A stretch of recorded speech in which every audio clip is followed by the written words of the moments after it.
Mari kita buka, ikhwan. Atau dua ayat yang paling banyak membuat para sahabat nangis. Apa dua ayat yang paling banyak membuat para sahabat nangis, Ustaz? Yaitu surat Hud ayat 15 dan 16. Dibuka semuanya.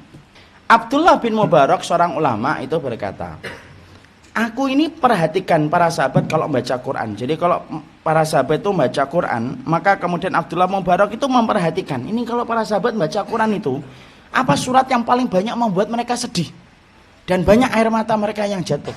Dilihatin sama Abdullah bin Mubarak, oh ternyata air matanya para sahabat itu paling banyak jatuh kalau mereka membaca surat Hud.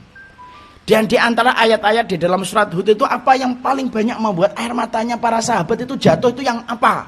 Dilihatin satu persatu tuh setiap mereka baca ayat-ayat di dalam surat Hud. Dan kesimpulan Abdullah bin Mubarak, tidak ada ayat yang paling banyak membuat para sahabat nangis kalau membaca ayat itu kecuali dua ayat, 15 dan 16. Apa itu 15 tadi? Mangkana yuridul hayatad dunya wa zinataha nuwaffi ilaihim a'malahum fiha wa hum fiha la yubkhasun. Orang yang kemudian menginginkan dalam kehidupan dunia itu dunia, kami akan berikan dunia kepadanya dan tidak dikurangi. Orang akhi, sholat niatnya untuk proyek, dikasih proyek sama Allah, nggak dikurangi sama Allah. Ustaz, ada kok teman saya itu, dia itu sedekah untuk bisnisnya berhasil. Ya memang dikasih sama Allah, bisnisnya itu berhasil. Kenapa? Allah memperlakukan kita sesuai dengan niat yang kita tanam. La yubkhasun, tidak dikurangi oleh Allah.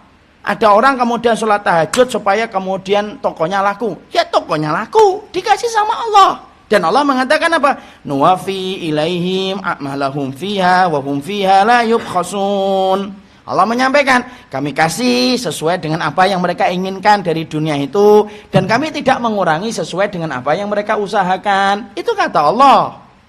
Cuma ayat ini tidak berdiri sendiri, ikhwan. Ayat ini disambung dengan ayat yang ke-16. 16-nya apa? Ulaika alladziina laisa lahum fil akhirati ilan nar wa habita ma sana'u fiha wa batilum ma kanu ya'malun.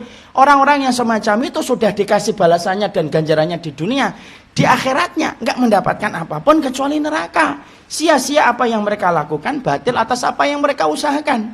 Jadi kalau ada orang kemudian sholatnya untuk mendapatkan kesuksesan dalam bisnis, bisa jadi nanti ketika di pengadilannya Allah, timbangan ditegakkan, pengadilan Allah sudah mulai dijalankan, maka dia kaget, loh kok sholat saya tidak ada yang cantel itu di dalam timbangan saya ya Allah, loh sholat saya kemana?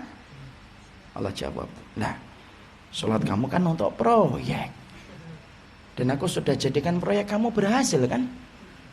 Saya dakwah tiap hari, kok nggak ada ini, kok nggak ada nih, tiap hari saya dakwah kok malah nggak ada di dalam timbangan ini. Allah menyampaikan, lu kan niat pertama kamu untuk dakwah itu kan untuk cari kekayaan.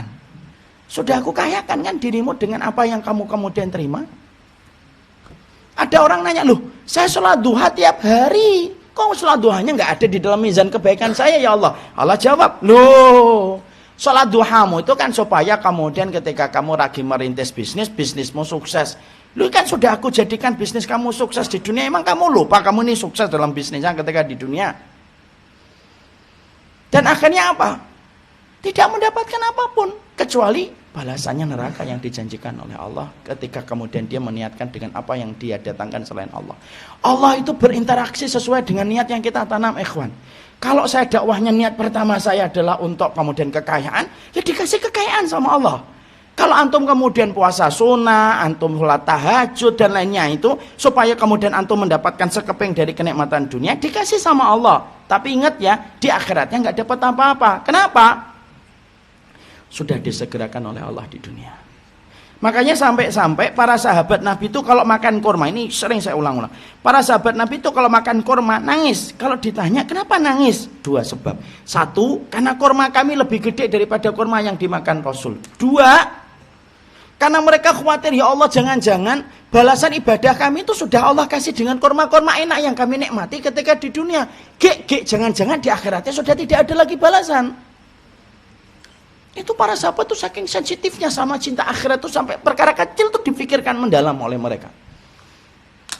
Dan saya ingatkan ikhwan, kalaupun antum meniatkan ibadah ini untuk akhirat, pasti dapat kok dunia itu. Kenapa gitu Ustaz? Karena properti akhirat itu harganya tidak terbatas.